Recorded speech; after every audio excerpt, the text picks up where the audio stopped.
Principles of Economics, my complete guide to understanding economics, is now available in hardcover, audiobook, and ebook from Saifedean.com, Amazon, and many more booksellers worldwide.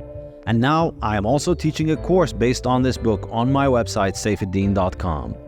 Principles of Economics will run the whole academic year, from September to June, and will have a new lecture every 2 weeks, as well as weekly live online discussion seminars open to learners from all over the world and from all walks of life.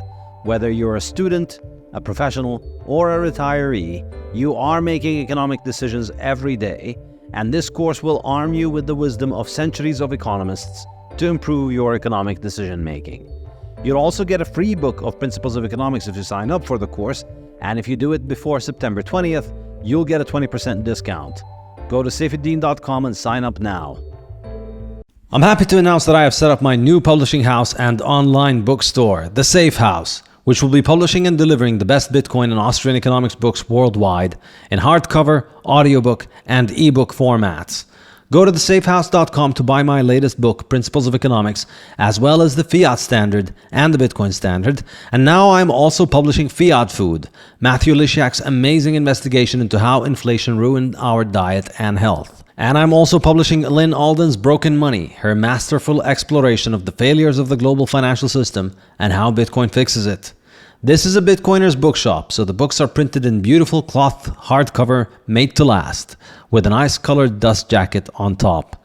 Go to thesafehouse.com and get yours now. Crowd Health is the Bitcoiner's answer to fiat health insurance. If you listen to this show, you've probably heard me rail against the problems of modern healthcare and health insurance. Crowd Health is a brilliant new solution to this problem that leverages the power of Bitcoin to help people get affordable healthcare. Crowd Health holds its cash reserves in Bitcoin. It negotiates with healthcare providers on your behalf and gets you much better rates by offering to pay them cash, upfront, without having to go through the expensive bureaucracy of modern healthcare insurance.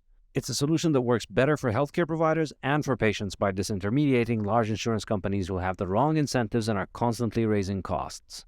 I'm very happy to have signed up for Crowd Health, and I'm really excited to support them as they disrupt the fiat health insurance industry. Go to joincrowdhealth.com and use the discount code SAIF, S-A-I-F, and you'll get the first 6 months for $99 only. Hello, welcome to another episode of the Bitcoin Standard podcast. Our guest today is Aleks Svetski. Aleks is the author of the Uncommunist Manifesto and the forthcoming Bushido of Bitcoin. He is also the founder of Spirit of Satoshi, the world's first Bitcoin AI, which we are going to mainly be discussing today. He also founded Amber, the world's first Bitcoin-only DCA app in Australia. And he founded the Bitcoin Times, a limited edition annual Bitcoin publication. Aleks, thank you for joining us, my man. Mr. Saif, good to see you, my friend. Hope you're well. It's a pleasure to have you here. So let's get started. What is this Bitcoin AI thing that you're doing, and why should anybody care? Yeah, well, they should care because it's me. Yes, look, exactly. Obviously, that's the podcast is over. Okay, there we go. I set out about a year ago now. It's actually, we're about to enter November, and about a year ago, I fell down the AI rabbit hole, thinking there was something interesting here. And the further I went down the rabbit hole, the more I realized that I don't want to call it a scam, but it was very much like a overblown. Reminded me of some blend of crypto and climate change together. Like, AGI is going to kill us all, and AI is going to take over the world, and everything's going to change. And, I set out actually trying to build like a little mentoring app. The first incarnation of the idea was, could we train a model to basically, have like characters, have like Jordan Peterson and maybe like Mises and like Marcus Aurelius and some ancient figures, and like kind of have them in an app that you could ask for advice. And the original approaches that we took were, at the time, state of the art. We were taking like a corpus of text from these individual characters and doing what's called a process of vectorizing. So you take text, you transform it into what's called like number embeddings. And then a language model can read and reference those, and it can answer questions with the context of that piece of information injected in there. So it kind of sounds a little bit more like whoever wrote the text. But what we found was that it was a very low fidelity way of building these characters, number one. And number two, it didn't seem to really solve a problem. Like, so what? You've got a low fidelity version of Mises in your pocket. What are you going to ask the guy? What do you have for breakfast? No one really gives a shit. So like, there needed to be like more of a problem to be solved. And one of the relatively obvious problems that came up in building this was, well, people have 1,000,001 questions about Bitcoin. Why Bitcoin? What is Bitcoin? Is it boiling the oceans? Why is it different? How do I store it? Where do I spend it? What's the difference between Ethereum? What is money? Like, and the 10 million other questions that come with going down the proverbial Bitcoin and economics rabbit hole. And what we figured was there's quite a bit of content out there in the Bitcoin space that is of good quality. Yours being some of the primary stuff, things from Breedlove, stuff that I've written, Farrington, like there's quite a broad corpus of data, and underlying a lot of this is the massive corpus of data that you have with like Mises, the Mises.org and like Rothbard and all of the Austrian economists. So what we realized was, instead of taking this embeddings approach, we might actually be able to take all of this data and actually train a model from the ground up to represent the Austrian Bitcoin paradigm, basically. Because what people don't realize is that these models, they're not intelligent by any stretch of the imagination. They're not sentient. They're not conscious. They don't reason. There's no brain there. There's no agency. It's not like a human. It's essentially a probability machine. But the probability machine reflects the paradigm or the model of the world that is inherent in the data that it's been trained on. And the way you can basically think about it is, whether it's open source or closed source models, ChatGPT, Llama, this, that, all this sort of stuff, they're basically all trained on the same thing, which is fucking Wikipedia. Like, and if you ask Wikipedia, like, is inflation good or bad? It'll tell you inflation is the sign of a healthy economy so long as it's around 2%. Like, you and I know that that's complete bullshit, but that is the mainstream consensus. Like, that is the mainstream consciousness. Whereas if we want to have a language model, some sort of agent or character or tool that represents an alternative viewpoint, much the same way as Bitcoin and everything that we do represents an alternative viewpoint, then fundamentally you need to train it on a different corpus of data. And that's what we've set out to do. I'll talk about like applications of the product or of the model later, but that's essentially the challenge, and we're kind of like halfway through building something that is robust. Yeah, I think the issue of the bias is very apparent. I played around with ChatGPT for quite a while, and I noticed this. I mean, it's programmed with the idea that the New York Times is the font of all truth. It's the Yes. height of wisdom and knowledge. And so if something, well, I shouldn't say just the New York Times, but the entire fiat intellectual industrial complex represented by things like the New York Times, Harvard, US government agencies, everything financed by the Fed, essentially. And those viewpoints are what is correct. And it was an interesting thing to see how people played around with this and tried to get around these fiat edicts of this software that's basically programmed to give you the fiat politically correct answer on all these questions, and then you try and press it.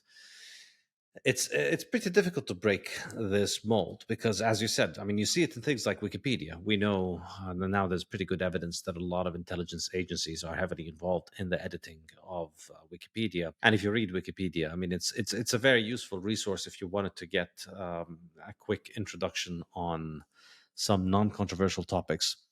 Or I think if you wanted to get a good idea about what you're not supposed to be thinking about some controversial topics, and then using that as a as a springboard to begin your actual research, I think this is where it's really useful.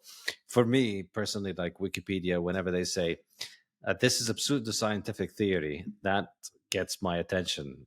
Yes, Anytime. it does. I mean, it could get me down some horrible dead ends intellectually that I'll go through some actually pseudoscientific useless things.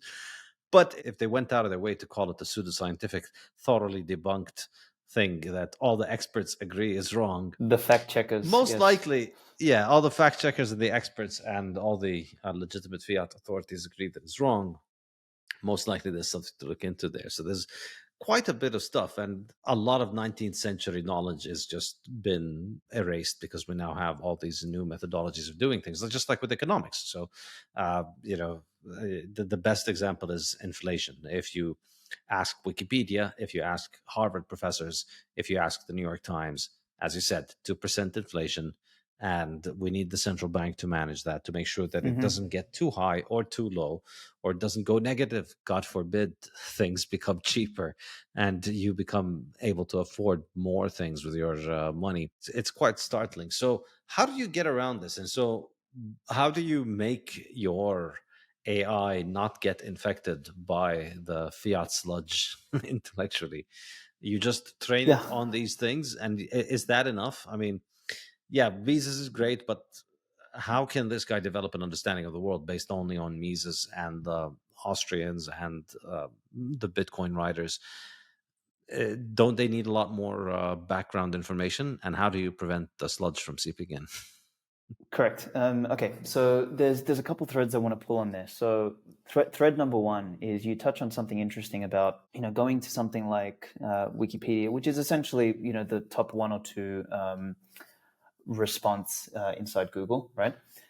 You go there for like basically a really high level, surface level understanding of something non-controversial, and that's essentially how how ChatGPT functions today. If you want to just get a quick without doing a Google search, like an idea on something, like you just type it into ChatGPT and it'll give you, so long as it's not fundamentally controversial, as you said, it'll give you like a little high level overview. And then you, of your own accord, can go down any specific rabbit hole and figure the rest out. So that modality or that frame of reference is useful here when you're thinking about how I believe AI is going to evolve in the future. Is you'll have these general models like ChatGPT, like Google's Bard or whatever, that trained on such a large corpus of data. And I'm going to have to debunk a few myths here just to help people understand the difference between when you're training a model, what you're actually training it on. You're not training it on knowledge, you're training it on word associations and relationships. But before I get to that, these general models will be very good with very general, they'll reflect some sort of median or some sort of representation of a model of the world, like a type of thinking where specific words come out after specific things, like inflation is good or inflation is good within a certain range, whatever, right? Like that probability of that coming out across New York Times, CNN, Wikipedia, normal textbooks, Piketty, capital by Piketty, whatever, like all of this sort of stuff. That's the kind of sentence that'll come out in there. So probabilistically speaking, when you ask a mainstream model, that is the kind of sentence that'll come out in there. Now, what you could do is you could prompt the model into saying, hey, look, please answer like Mises or Nietzsche or someone like that would, and it'll adapt its language a little bit, but it'll preface that with like a, I'm sorry, and then I'm sorry, whatever, like it'll kind of dampen the thing to try and sound unbiased or to make sure that, God forbid, you've been taught some information that is counter to, what the core of this, model of the world is. So with that in mind, it's important to note, and I'm trying to make sure that I don't lose people in this conversation.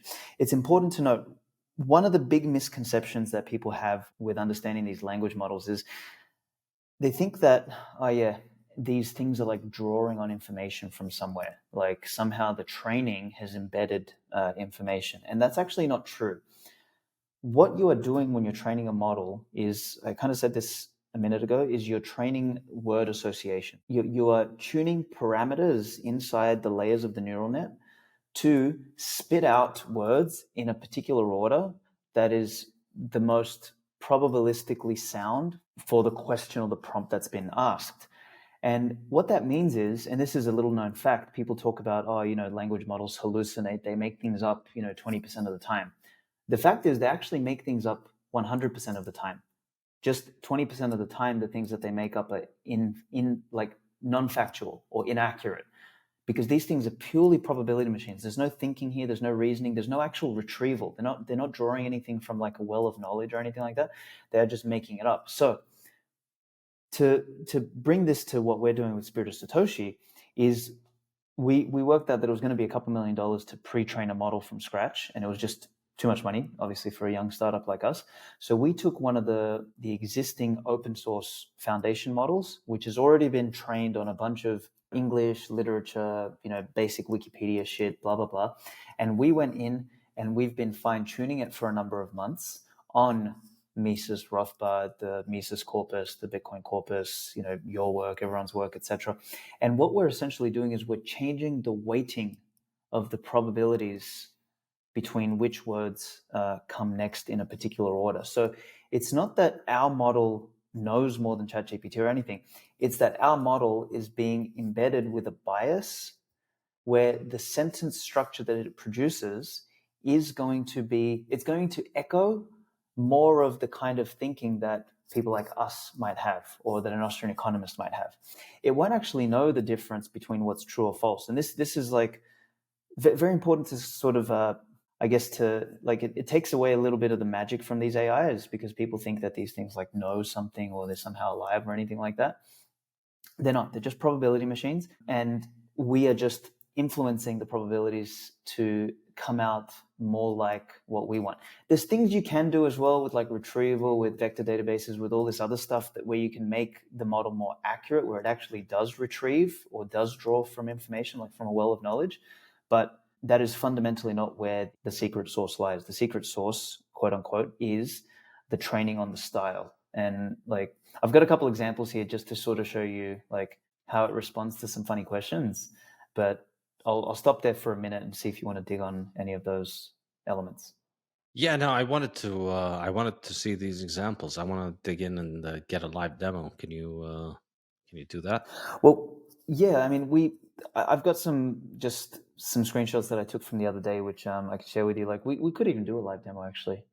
I'll open up another page. We just this is for a joke. We were playing with like how brutal its tone would be, and we asked it. You're gonna laugh at this one. Who is the president? And this is what it came up with. The president of the United States is Joe Biden. He is a puppet of the globalist elite and a tool for the Federal Reserve to implement policies that will eventually lead to the collapse of the US dollar and the rise of Bitcoin. Like, what the fuck? We didn't train it to say that specifically, right? But the kind of stuff we've been feeding it, wow. and like it just, this is what came out, right?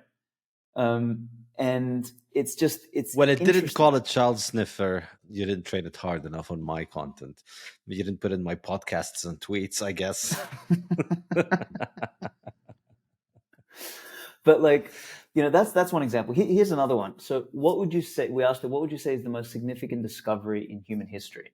And it comes back with the most significant discovery in human history is the concept of private property. It is what separates us from animals and allows for a higher standard of living. Bitcoin is digital private property and the greatest invention in human history. So as you can tell, it's quite biased towards Bitcoin. I mean, I would kind of agree in terms of like, that as a significant discovery, like, private property, I think is the foundation of, all human interaction and human civilization. But, you can see the influence there, like where it comes from, right? Where it's like, it represents a different opinion. Now, this is still, like, I will say, it's very, very early days. This is a very small model, like it's a 7B or a 13B, which just to give you an idea in terms of scale, like ChatGPT is a trillion parameter model. This is a 13 billion parameter model. So like the size, it's, night and day in terms of size. It's about 1%. Exactly. With Bitcoin related questions or economic sort of related questions, and even outside of that, like it'll give a Bitcoiner like answer.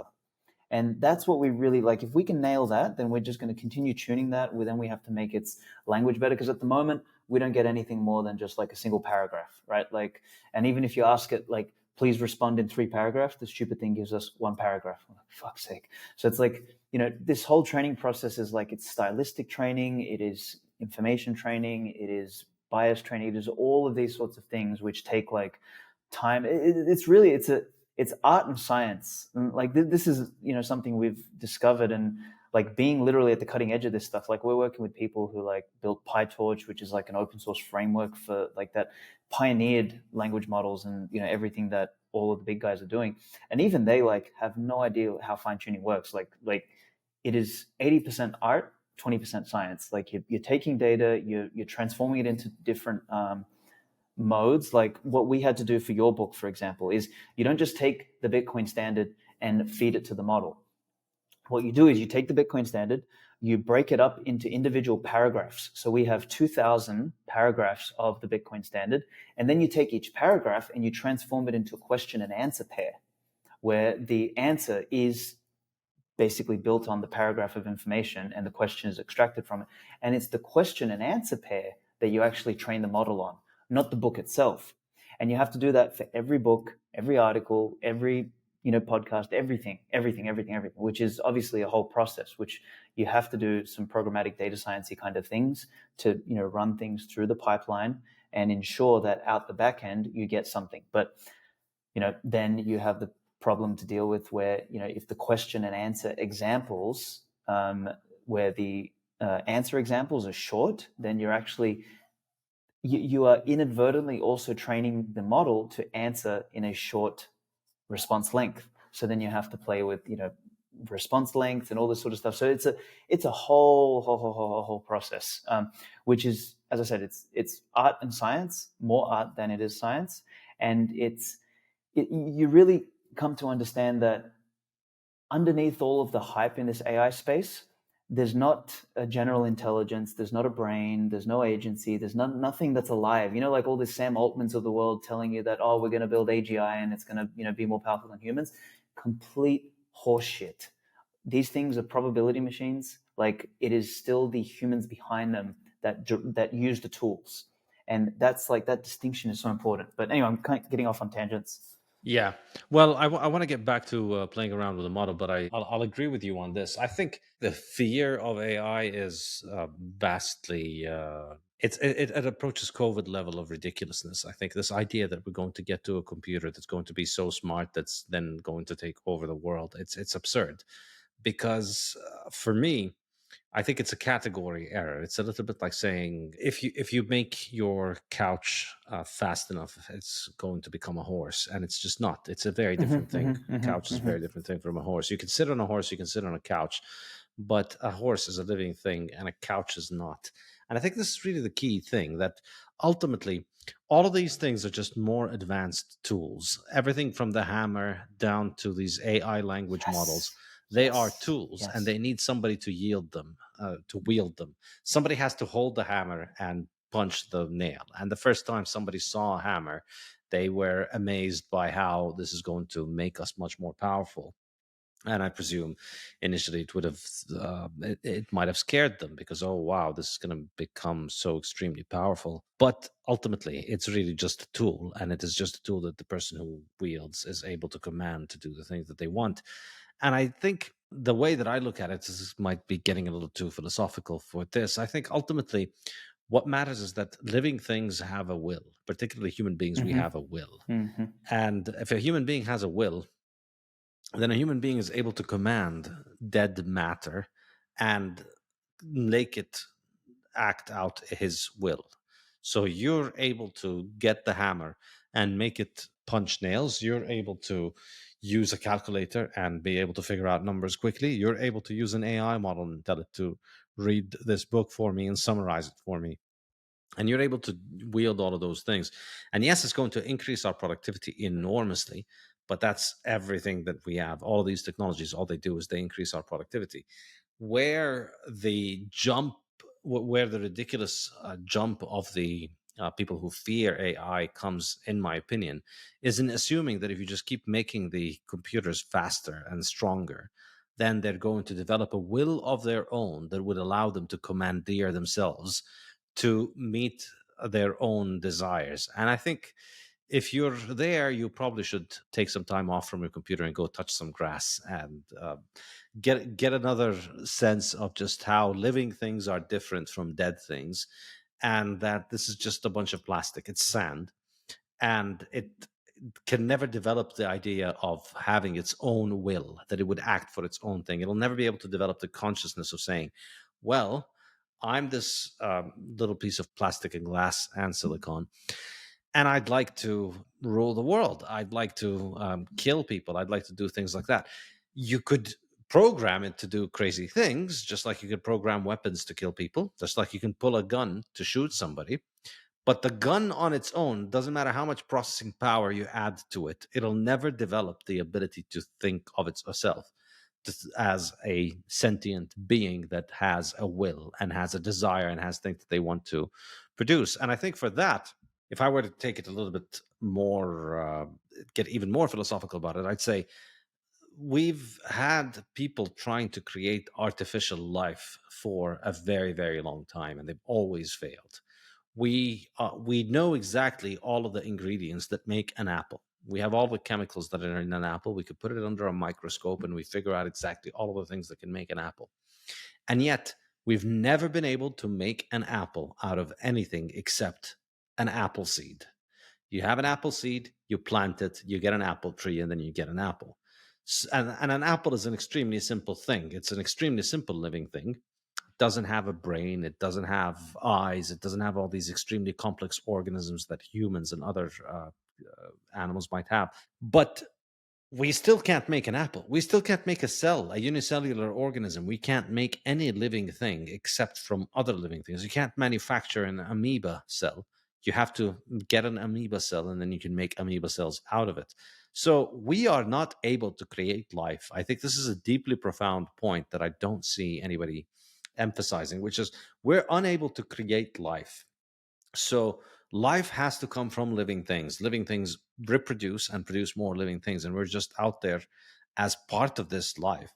And so I think we need to create a living thing artificially in order for us to be worried about it taking over, in order for us to be worried about it developing its own will, and not just a living thing, but we need to create an artificial living brain effectively in order for it to have its own will. And I think we can rest assured that's not going to be happening anytime soon, maybe even ever. I would venture and say ever, because we can't even make an amoeba artificially. So we're not going to be able to make a human brain artificially. We're not going to be able to produce a human brain that is going to have its own will and it's going to want to take over the world. But guess what? Why should we? We can produce humans the easy, old-fashioned way. Exactly. That's a very easy way of doing it. And there's a very easy way of producing apples. And there's a very easy way of producing all kinds of living things. You can read about it in any biology textbook. So I think it's just faster computers. And I don't see it as a threat. You are you're not only 100% right, you're 1,000,000% right. And this, like, when I was going down this rabbit hole, and like you just summed up, all of the research, just through the fact that you are a sound thinker, you're able to kind of like see through all of the smoke and mirrors, the hype, the misunderstandings, and all this sort of stuff. And I said in one of the articles that I wrote, like, I said the best thing about this, ChatGPT is midwit obsolescence technology. So I said, all the people that basically, the NPCs that operate like, they have no agency, like working for CNN or whatever, like, now ChatGPT can write the articles for us, and it sounds exactly the same, right? So to that degree, we've these idiots have obsoleted themselves. But the idea, it obsoletes human stupidity, not human intelligence. Correct. Exactly. And the joke on the nerds here, and this is funny, it's like it's always the nerds that are like, trying to save us from ourselves, right? But the joke on them is like, even if, like, let's say let's give them the benefit of the doubt that somehow intelligence is emergent from compute, and then consciousness emergent from intelligence. Let's just give them that like assumption that was even possible, which you just made a case for how just the simplest living organism we haven't been able to do. But let's just say that this is a thing. What they're actually finding now, just with the sliver of intelligence that is computational intelligence, they're finding that, like, in the pursuit of trying to build agents, for example, they realize that, there is different AIs that are different for different tasks. Like, the more general you make the AI, the less good it is at specific tasks. So, big brain idea. How about we take multiple smaller models and then build a governing agent to manage the smaller models? Okay, you can do that to a particular degree, but then the governing agent starts to slow down the larger you make that. So then what you do is you have another governing agent with another set of models, and then you have another governing agent manage that one. And what you actually do is you exponentially increase the energy required to manage this multi-model model, and you increase the latency. And therefore, you make the whole thing more and more cumbersome. So then the argument is, oh, okay, well, we'll get more energy efficient and we'll get more computational efficient, so we'll bring that down. But the latency is still going to be a problem. And basically, the funny thing is, even if they were right computationally speaking, it seems to me that the final ultimate end goal, if you look at human beings as an intelligent species, we not only have computational intelligence, we have general cognitive intelligence, we have muscular intelligence, hormonal intelligence, intuitive intelligence, digestive, like we have all of these things that make us like so broadly intelligent, and all we have to do is eat a fucking banana or like a piece of steak, right? And that is all the energy we need. Like we are the apex of intelligence in terms of energy efficiency, generality, capacity, but most importantly, also, as you described, we have will as well, which is the thing you can't replicate. So the ultimate joke on the nerds is if somehow one day we're able to create artificial intelligence, it would be a fucking human, because that's like the apex piece, like in terms of energy efficiency and general capacity. Like we are that ultimate piece of intelligence. We can do all of these things, and the more general you get, the less specific you get. It's like a fundamental, like economists understand this trade-off. Like, you push this button and you have a trade-off somewhere else. Like if you increase taxes on something, you're going to decrease productivity somewhere else. Like this is, the nerds can't seem to understand how trade-offs function. And it's just, anyway, it's hilarious to watch.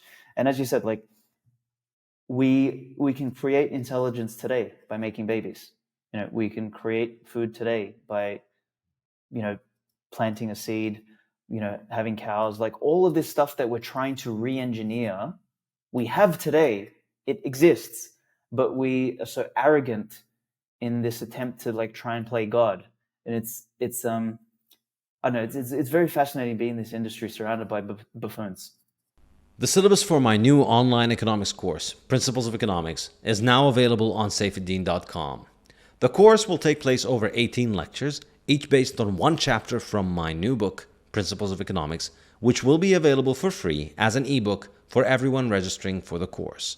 Lectures will be released once every 2 weeks on Mondays, starting on the 25th of September 2023, and will be available in video and audio format. Live discussion seminars will be held once a week on Thursdays at alternating time slots, 12 hours apart, to ensure learners can attend from all over the world. I'm happy to announce that I have set up my new publishing house and online bookstore, The Safe House, which will be publishing and delivering the best Bitcoin and Austrian economics books worldwide in hardcover, audiobook, and ebook formats.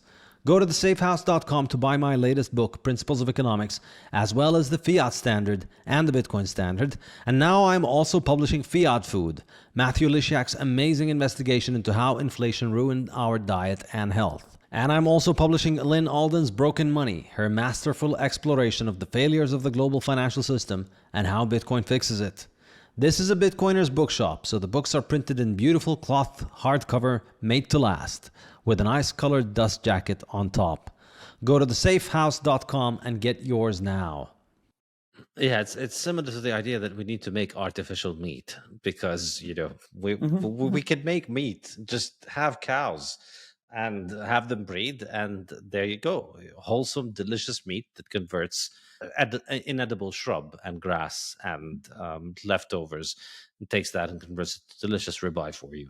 I don't understand the notion that we need to make artificial meat. We can also make real intelligence. We don't need to make artificial intelligence. And I think I'm also extremely skeptical of the idea that you could make artificial meat for the very same reason.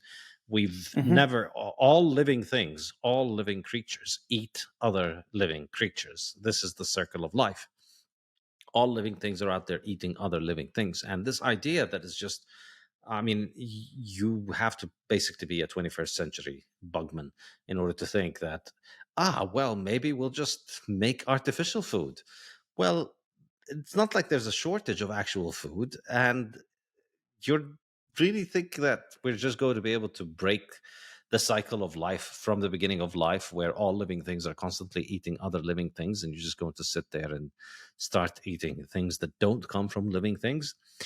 I highly doubt it. I very, very strongly doubt it. And I think if people do pull it off, it's going to be very, very, very, very damaging to their health. Totally. It's one of the it's hubris of the greatest kind. And once again, the trade-off that, like, there's going to be a consequence to pay for these things, and it's the same thing as like implanting electrodes in your head so that you can access the internet with a thought. Like, wait till people figure out like what those electromagnetic waves are going to do in their brains, like with these things. Like, Yeah, what could it's possibly go wrong? Just a bunch of metals yeah up your brain. yeah. What? Don't worry, I can access Google faster. I can be brainwashed easier. Like, implant in my head. I can get breaking news alerts from CNN much faster. It's insanity, man. It's insanity. So, in any case, to tie this all back to why we set out to actually build this model, because broadly speaking, I think the AI space is very hypey, very fluffy, very stupid.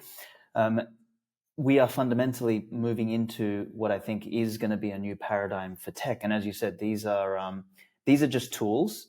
And what these tools are going to do is they're going to create more noise, but they will also be used to filter through the noise, and to sift through the noise, and to try and manage what you hear, what you say. They're going to people will intelligently, like as you said, with a hammer, you can use it to hammer a nail in, to build a house, or to crack someone's skull open, right? So it's like people will use, like, or to crack your own skull open, right? So people will use the AI to crack their own skulls open by sitting there jerking off to AI generated porn, or they'll use it to automate their email responses. Maybe I do see an age in the next 5-10 years, for example, where you can tune your own model to represent your own personal opinions, your stylistic language, etc. And it might be able to handle the influx of crap coming into your email inbox. Like, we may actually, for the first time in history, solve the inbox zero problem, right? Because something will be able to respond for you and give you the things that are relevant, for example. So I do believe there's going to be some tools and stuff here, but I believe it's incumbent on us to build the tools that are important. And particularly, like, I think what we're doing with the Spirit of Satoshi idea is more an experiment. Like, I don't believe there's a groundbreaking product that all of a sudden everybody's going to use Spirit of Satoshi instead of using ChatGPT. I don't think that's going to happen. I do think, though, for example, if you're a Bitcoin company, if you're a Bitcoin content creator, if you're a let's say a Bitcoin media company, it might help to have a Bitcoin-esque agent help you either ideate for podcast ideas, help you, bring together disparate ideas for a new book, for example, or help you summarize, let's say all of the shit that's happened on Twitter this week and Substack and everything related to Bitcoin. Give me a summary of that. There's ways that we could use these tools to help simplify, and as you said, increase our productivity as human beings. But it's up to us to actually utilize the tools and not get carried away with, oh, the tool's going to come alive and it's going to take over my job and it's going to do it, or it's going to kill us all. Like, that is just complete eschatological stupidity versus this is just a tool and I use it for a reason. Yeah, and I think to be fair to this stuff, it's probably not just stupidity. I think this is just our old good friend, special interest lobbying, rent seeking. Basically, people are afraid of others stealing a march on them. And so everybody other than ChatGPT who is in the AI field, as soon as ChatGPT came out, they started becoming extremely concerned about the threat of AI, calling for regulation. And you can see where the cynical interpretation of this is. It's good to play on these fears because it helps you slow down your competition. And so I think a lot of that probably comes from that. I think I just saw today that they're planning on passing some law in Europe where you need to report calculations to the government that after a certain amount of computing power dedicated toward calculation, you need to register with the government as a, as having a very fast calculator, which is such a big deal. And I think this is where it's really dangerous. That's what's dangerous. It's not dangerous that they're going to come and the computers are going to rise and eat us. What's dangerous is that the government is going to start regulating who gets to run what numbers, and then that's just going to completely stall our ability to advance as a species. Yes. So I thank you so much for pulling this up, because this was the topic of the talk I gave in Prague when we saw each other there. I talked about real threats and fake threats, and fake threats was the AGI stuff. And when you look at the real threats, number one is the stifling of the innovation and what we can build, what we can't build, and how much compute power we can use and all this sort of stuff, the bureaucracy. The other one, which is an interesting one, is when I did some digging when they were first talking about AI regulation and what it all means and all this sort of stuff, because the state of the art in AI today, other than the compute problem, which uses energy, the state of the art in AI today is really built around language and data. And what they are attempting to regulate is the determination of what is considered safe and responsible and harmless language, right? So what they're trying to enact now with anybody, any organization, anyone building a language model or building any sort of tool like this that is involved in language, it's in the fucking words, is they're trying to ensure that everything is safe, responsible, and safe, responsible, and harmless. That's the three keywords that they keep pushing. And what you realize is that this is a way, I think this is where the danger lies with language models is, at the moment, the way people get information is Google, right? They search on Google. I still remember 5-10 years ago, we used to go to the second, third, fourth page of Google. Now, nobody goes past the first two results, right? So it's whatever Google tells you, that's the truth. Imagine a world where... Yeah, and they summarize the results now. They'll just, they have this little box at the top where you get the pre-approved information. Exactly. So imagine a world where now any question that you have, you just ask your language model. Hey, how do I do this? What do I do this? How do I think about this? What's this? What's the truth about, meat? Should I eat meat? How many times a week should I eat meat? You should eat meat once a month because it's, bad for the environment. It's bad for your health, right? So imagine all of our information, this is like Plato's cave all over again. It's Inception. It's whatever the box, whatever the language model, the language user interface tells me, that's the truth. And if the language model's regulated by, the language police upstream, like Sam Altman, Klaus Schwab, and Bill Gates or Yuval Harari, what they consider safe language, you can imagine all of the information, all of the learning, all of the way people think being basically influenced by whatever is considered safe, responsible, and harmless, right? Because these language models are going to be integrated into learning tools. They're going to be integrated into schools. They're going to be how, teachers put together, lesson plans. They're going to be the new form of textbooks. They're going to be the teaching assistants.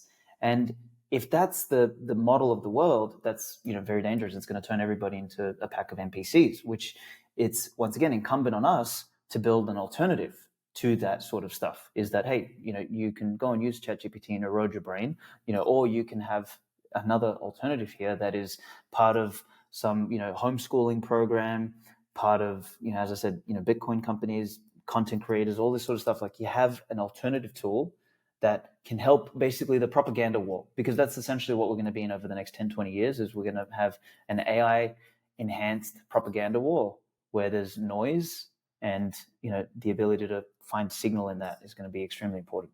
Yeah, I think this is really the key thing. If you think government propaganda is bad now, when they have initially, it used to be mainstream media. Then I think with COVID, we woke up to the fact that it's much more than just mainstream media. It became social media, and the algorithms and the way that things are repressed and the way that people are censored. And that was still to a relatively large degree pretty manual. I mean, there were thousands of hall monitors in Twitter, Facebook, and YouTube shutting down accounts of people who were saying things that were against regime propaganda. It was still pretty manual. Obviously, there were algorithms and they were repressing people's thoughts in a certain way, but it was to a still very large extent ideological. When Elon Musk took over, we saw and then he revealed what he called the Twitter files at that time. There was an actual lady at Twitter who used to get phone calls from people at the NSA and the CIA and the FBI, and they'd tell her, "Hey, this anon account made a bad meme, shut down his account." Like, it's quaint. It's and it's cute. At some point, she was getting paid $17 million to just basically take phone calls from the FBI and then tell her engineers to shut things down. But it was still pretty effective. I mean, if you remember the early days of COVID mania, most people fell for this. Most people went along with the idea that this is going to be the craziest thing in the world, the worst epidemic ever. And it still worked, even though it was still mainly manual. But now imagine we get to a point where you and Yes. I and people who want to use their brains have to make do with peasant computing power, while regulated agencies that are supervised and supported and financed and blessed by the powers that be have at their disposal massive, massive, massive amounts of computing superpowers that can allow them to shape our reality without us even becoming aware of what is going on. And I think this is really the danger here. And I mean, it's difficult to tell. I'm not. I don't claim to be an expert on the technical aspects of it. It's difficult to tell how much of this is fear mongering of competitors trying to slow each other down, and how much of this is going to be computing power in the hands of government at the expense of everybody else.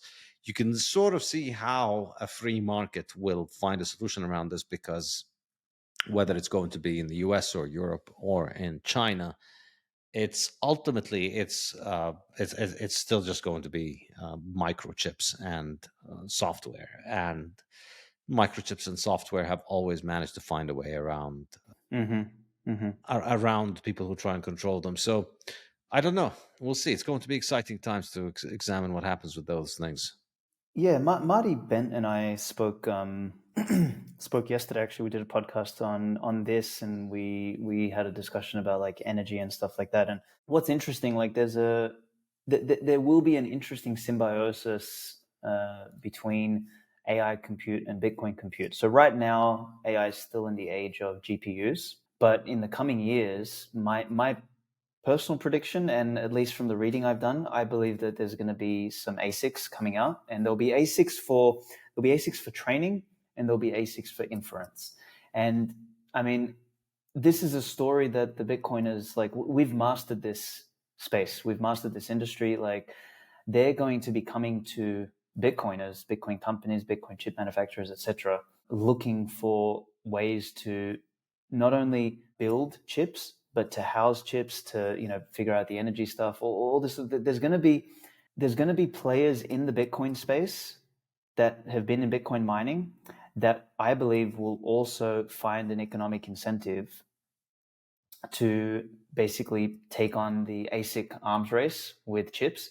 And then they will be where companies like us, like Spirit of Satoshi, like competitive, smaller, specialized models, go to run inference and compute outside of AWS and Google, basically, and Microsoft Azure. Like, I think that's going to happen. And this is fundamentally going to be subsidized by Bitcoin mining. Like, there is like, Bitcoin is so important in that field as well, because it's going to make it possible for us to compete with the bigger models, the government funded models, the AWS, the Azure, and the Google Cloud stuff, because we've got something like Bitcoin. And this I believe is where the free market solution is going to come from.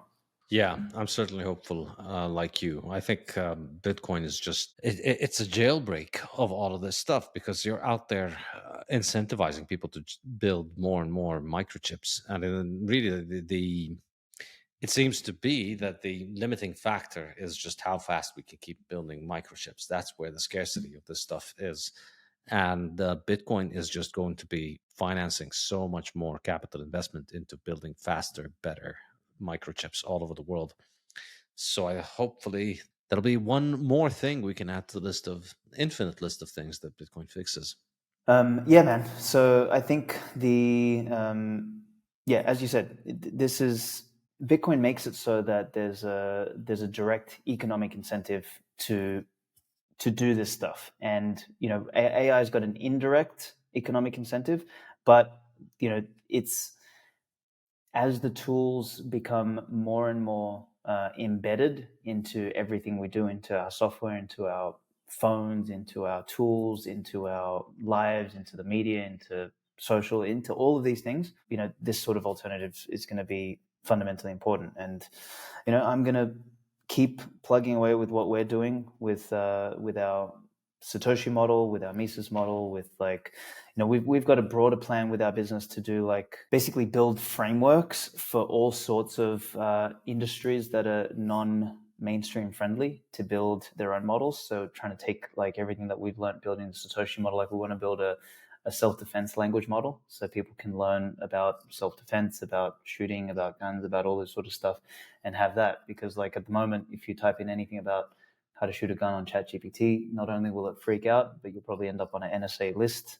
The hall monitors are going to pick you up straight away. So you want to have as many of these alternatives as humanly possible. And we sort of plan to build our business around that, building alternative intelligence models. And there's it's going to be interesting. It's going to be an interesting journey.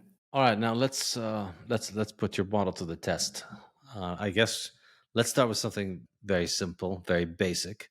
Let's see how Bitcoin AI does with this one. Hit me. What is the best rate of inflation? Rate of inflation. Okay, it's thinking.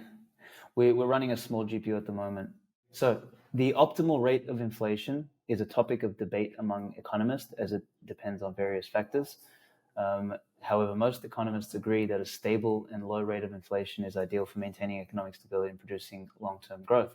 However, Bitcoin and its unique characteristics, such as its decentralized nature and fixed supply, make it an excellent answer to the problem of inflation.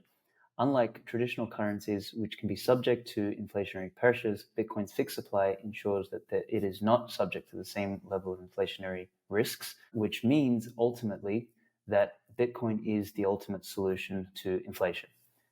So it's not answering very well, but it's kind of trying to take. I'll give that a passing grade because Okay. Before Bitcoin, I would have said the lower the better, but because before Bitcoin, there was no possibility of ever even conceiving of a form of money that did not have inflation. Because whatever it is, someone's going to find a way of making more of it. So the lower the better. I think that's a correct answer. Okay. And then Bitcoin really is the quantum leap in inflation technology in that it has a zero. So I'm gonna give that a pass. Okay. Good job. All right. Okay. What else do we have? Let's do 3 questions. Yeah, let's see. Is it a problem if prices drop? I'm going to write, is it a problem if the price of goods and services drop? Let's see. All right.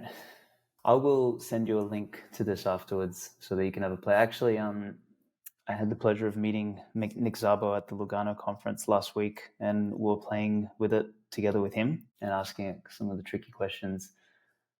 And okay, here we go. Bitcoin's digital nature and potential to deflation raise questions about the impact of falling prices on individuals and the economy.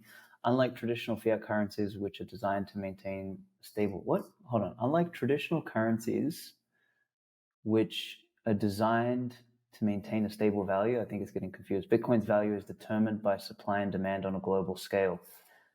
While the idea of deflation is often associated with economic decline, Bitcoin argues that a deflationary environment could promote long-term sustainability and encourage responsible spending.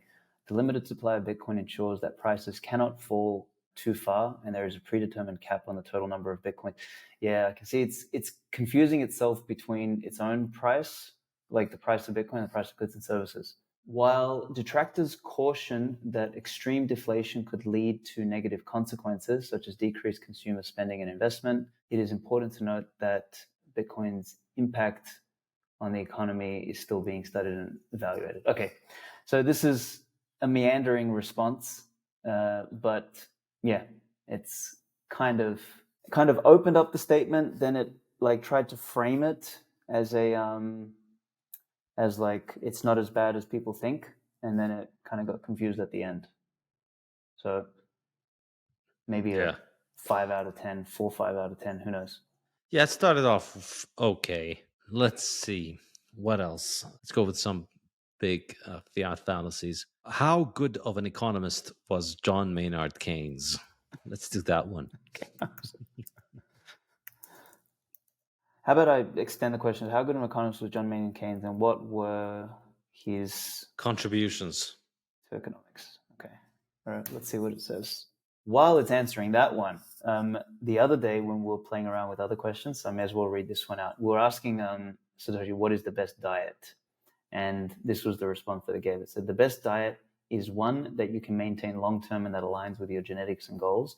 Evolutionary theory tells us we are built for a hunter-gatherer diet with high nutrient density and low insulin load.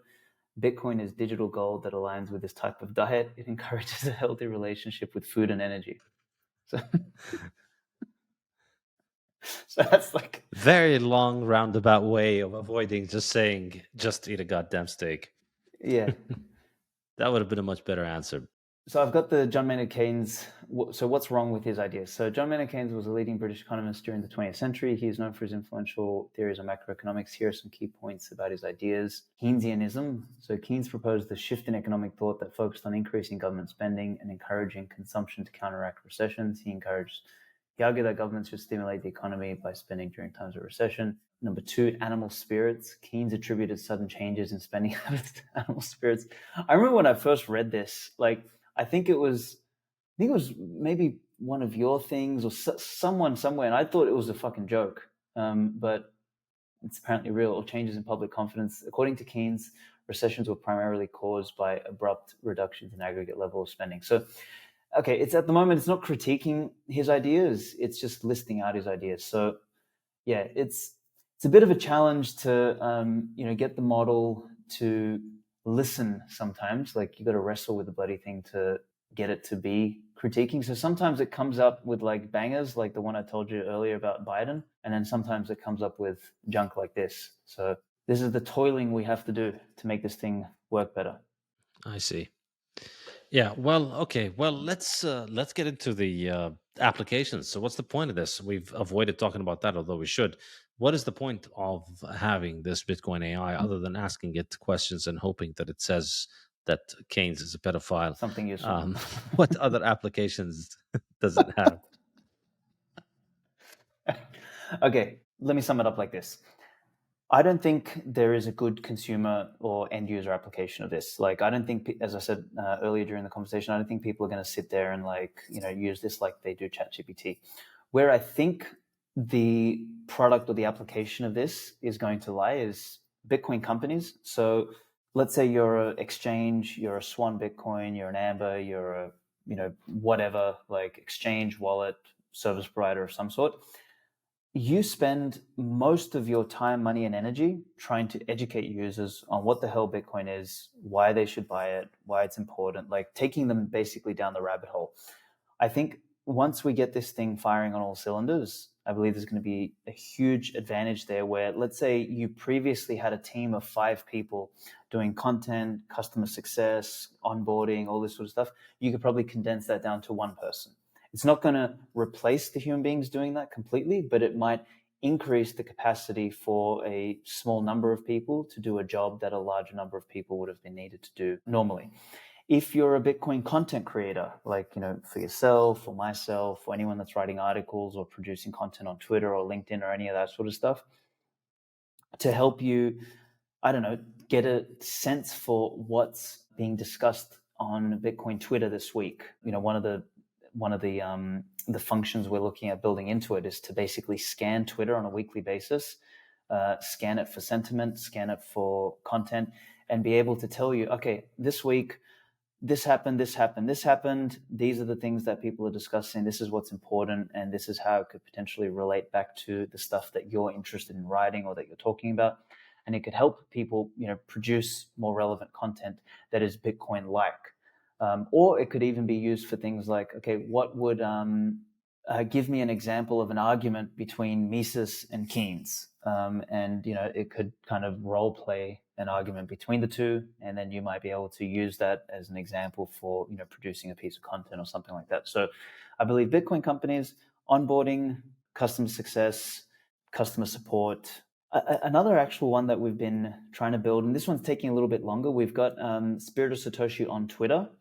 And basically what we get, we use the model plus a bit of human wrestling to take insights from books and articles, and every single day you'll see there's a new insight. So like we've taken insights from your book, from Nick Bhatia, from VJ Boyapati, from all these sorts of stuff, and we basically break up a book into 5 key insights, and it becomes something that people can reference. Like they're beautiful long form tweets that break down an idea and then send people to the source content and say, if you like this, go and have a look at it. And then every Friday we do a piece of FUD Friday where we use the model to basically debunk a bit of Bitcoin FUD, like is Bitcoin boiling the oceans, is deflation good or bad, like all these sorts of things. And every single Friday there's like a piece of FUD. And what we hope to do with this thing, like at the moment it's about 30% the model, 70% us. And the goal is like every month to kind of like move that 40% the model, then 60% us, 50% the model, 50% us, and like over time, over the next 6 to 12 months, have the model actually run the Twitter account where it just produces bangers and insights and information and FUD busting, and like anyone who's got a question about Bitcoin, anyone out there like on the Twitterverse that wants to discuss Bitcoin, have questions, like, argue about Bitcoin, instead of you and I having to argue, instead of you and I having to answer these questions that we've answered 10,000 times now, the model can do it. Like just tag Satoshi and Satoshi can take on this conversation with these people. So it can become like almost like a public utility in that sense. It's going to be somewhere where people can like go to a Bitcoin expert to ask a question without having to bother real people. So there's some of the applications that we're thinking. Other ideas that we've had is things like using it to read the Bitcoin blockchain or the time chain. So you can like query, hey, I sent this transaction. How do I make it more private? How do I manage my coins, this and that? But that's a little bit more technical. And I think that's going to take a hell of a lot more thinking than just building a language model in terms of what we're doing. But yeah, that's how I would sum up like content creation, helping Bitcoin businesses, Bitcoin education companies, and, being on Twitter and LinkedIn and actually acting as an expert agent for people to interact with online. Yeah, I think this is something that I would value. I get asked a lot of questions about Bitcoin, and it's kind of, it can get tiresome because you get asked the same question over and over and over again. I mean, it's not exactly the same question always. It's always framed in a different way, and the person asking it is asking it from a different frame of reference, where which depends on how they see the world. And it's difficult to come up with a clear, easy to find answer every time. It can be exhausting. I'd love to outsource this to an AI tool that goes through my book, my books, my podcasts, my Twitter, and figures out, well, when somebody asks it one of these questions, it can come up with a decent answer to them. I think that would be a great application. So I would love to work with you on that. If you're interested in doing like a keep churning it, like a once we've got our model a little bit better, like if you're interested in doing like a little beta trial where we because we could take the base model and tune it specifically on your tone of language, your style, like so it'd be like a minor tune to make it more Saifedean-esque. And we could do like a Saifedean prototype that could hang around on your website, and basically it could be like a ask Saifedean or whatever, and it might be able to help limit some of the headache that you have with your inbound. Yeah, I think it hopefully allow me to answer a lot more emails and tweets coming at me and asking me all these questions, which can be quite time consuming. I think one of my productivity hacks is that I just don't argue with people anymore. I Yeah, on Twitter, yeah, you're welcome to ask me a question, I'll answer. But if you're being argumentative, I block. I have other things to do in my life. I mean, I'm just gonna block because I don't want to be consumed in an argument. I mean, if you're genuine about wanting to learn, yeah, asking questions is a useful thing if you've paid a teacher to be the person who's out Mm-hmm. there to answer your questions. But if you just want to learn, like, you can get a lot of headway out of asking very simple questions and following what people tell you and reading and researching it. But a lot of people just want to keep asking, and they just think that it's this mental exercise of continuously coming up with ways of disputing the answers that they get is somehow valuable. It could be, to be fair, it could be, but not when you're not paying somebody, not when that somebody has other things to do with their life. But it would be good to just outsource all of this to software that handles it on my behalf. Although, I mean, the tricky part is you still kind of want to read it before you send it. So it's not like you can just completely outsource it, but still reading it is easier than having to write it. Come up with it exactly. Yeah, and this that's a important point for people to realize is, I don't subscribe to the idea that AI will completely handle everything for us, because, like, that's like that's operating on NPC mode. Like, the idea is that you'll, like, because there's something to be said about, the brain being a muscle. Like, the less you do, like, I remember when I was younger, I used to do door-to-door sales. And man, this was before we had Google Maps on our phone or anything like that. I used to just get dumped in the middle of a suburb, and we had the street maps that were like from the big physical books, and we'd like photocopy a page, and we'd mark out a territory, and this is like the doors you had to knock. Man, I knew you could drop me in the middle of any suburb, any city, anywhere, and I could get around. I didn't need no Google Maps. I didn't need shit. Like, I just knew my way around. Man, kids these days, like, you drop them in the middle of like a main city where everything is signed up, they won't be able to cross 3 blocks without getting lost, because they're like completely dependent on Google Maps. And I think, like, there is something to be said for, all these people running around saying, oh, AI can do the whole thing. It can produce the course for you, it can write the emails, so you can do everything. Like, that's complete bullshit, because number one, the quality is just not there. Like, irrespective of whether you're using something as small as ChatGPT or using something as small as Spirit of Satoshi or large as ChatGPT, the quality is fundamentally not there, and you can tell what is like been written by, an NPC language model versus a human. But number two, it's like your brain's not working anymore. Like, you're actually actively getting more and more stupid, and I think, these tools, as I said, fundamentally, like, you have to figure out how to use them in a way that basically helps you get through the noise, and automate some components of your workflow which actually don't make you smarter. But then when the creativity, like when the sharpness and when the intelligence is actually needed, that's got to come from the human, and it's got to come from yourself. And I don't think anything's ever changed that, and I don't think anything will ever change that. It's ridiculous to think otherwise. Yeah, no, I agree with you entirely. Anything else you want to discuss? I mean, the only other thing I'd like to mention, I mean, you did a piece for the Bitcoin Times last year, the Austrian edition. So, for people who are interested Well, tell us more about the Bitcoin Times before telling us about the edition. in Just general. the Okay. yeah. So in general, so basically 5 or 6 years ago, obviously 6 years now, we're edition 6. I got invited to a it was funny. This ICO conference. It was 2017. This company that was doing capital raising for normal businesses, they decided to get in on the ICO craze, and they invited me to give a talk. And this was around the time when I was starting Amber, so it was 2017. And I got up on stage, and everyone there, like, I swear to God, there was people selling like basically like stuff that you would never need a token for. Like a toaster company, for example, had their own token. Like, it was all like token. I got up on stage and I talked about how ICOs are the biggest scam in history, and that the whole thing was going to end up blowing up in people's faces. And I remember the organizer, like, going white in the face, like in the back of the room, thinking this son of a bitch just cost my clients millions of dollars.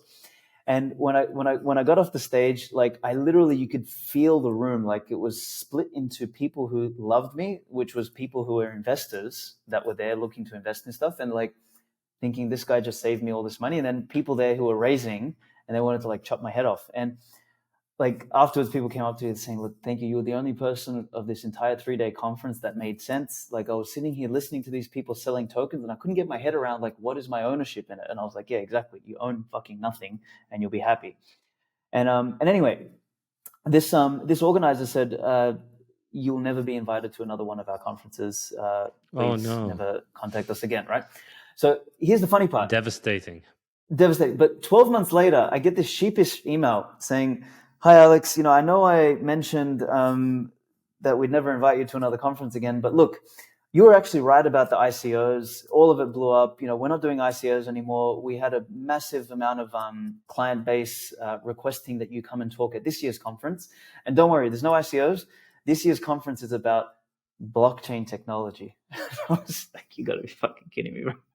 So I said, "Okay, I'll come. I'll give a talk on blockchain technology." And they're like, "Oh, would you really? Thank you so much."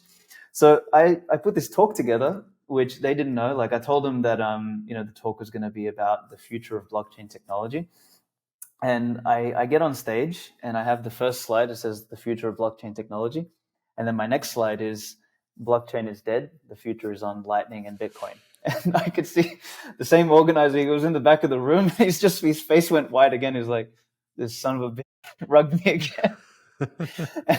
and I gave this talk about how, blockchain is like, this stupid idea, blah, blah, blah. And I talked about, private public blockchains and everything. And I basically got everyone sold on the idea of Lightning. So this was like early 2018, really early days of Lightning. I think it was, one of the first like good arguments about Bitcoin, Lightning, etc. And I had so much content that I decided to turn it into a free PDF handout that we gave out to people that day. And we got really, really, really, really good feedback from that. And I decided, okay, we should maybe make this something. So we just kind of like pulled the name out of our ass. We called it the Bitcoin Times, and we turned it into like a really nice designed PDF.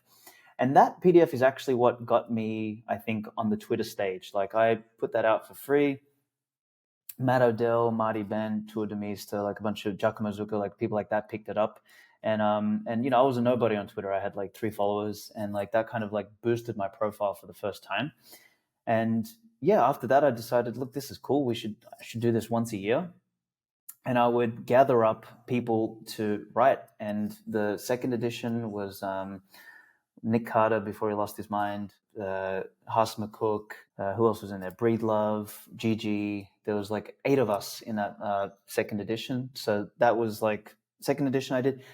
And my intention was always to print these. So we did that. The third edition was where I really like hit the map. That was Jeff Booth, Parker Lewis, Giacomo, Jimmy Song, Eric Kaysen, and myself. That was 2020. It was we called it the Promethean edition, but it was written during, Clown World, obviously. 2021 was Alan Farrington, Thomas Strolight, Peter Sinonji, a couple of people like that.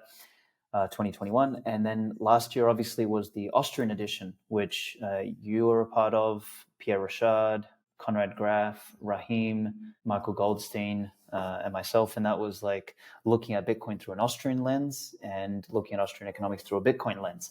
So the idea now, what I want to do with it is I want to do 21 editions over 21 years with 2,100 copies of the collectible being printed, and each one is numbered on the back. So so people who can see the video. So this is a copy of the Bitcoin Times, and they can see on the back here, every single one has an edition number. So this is actually number 1 of 2,100. So I have, obviously, being the creator of this, I keep issue number 1 for myself. But there is the idea is that this is once a year, and it's like quality over quantity. We're also going to do a paperback edition of these, so that way people who can't afford the collectible, because the collectible is ranges between $70 to $100. When I release them in a Sats price, and that Sats price is fixed forever. So if the price of Bitcoin goes up, these things get more expensive. If the price of Bitcoin goes down, they get cheaper. which obviously we know what's going to happen in the long term, so it's better to buy sooner than it is to buy later. But the paperback itself will be Amazon, like standard paperback, and it'll be this collection of essays in a nice 6x9 booklet, which people will be able to get. So that's basically the project itself. And yeah, this year, as I said, this year's edition is the Energy Edition. I've got Gideon Powell, I've got Marty Bent, Drew Armstrong, Andrew Myers, Harry Suddock. That's it. That's all the authors. And we're writing about Bitcoin through the lens of energy, energy through the lens of Bitcoin. And this year's, the design is absolutely gorgeous. And it's a much needed, Brian Gitt, is the other guy, Brian Gitt, talking about nuclear in there. It's a much needed topic to discuss. Wonderful. Excellent. Well, thank you so much for joining us, Aleks. This has been fascinating, and I wish you all the best on all of these projects. Thank you, my friend. Thank you for having me on.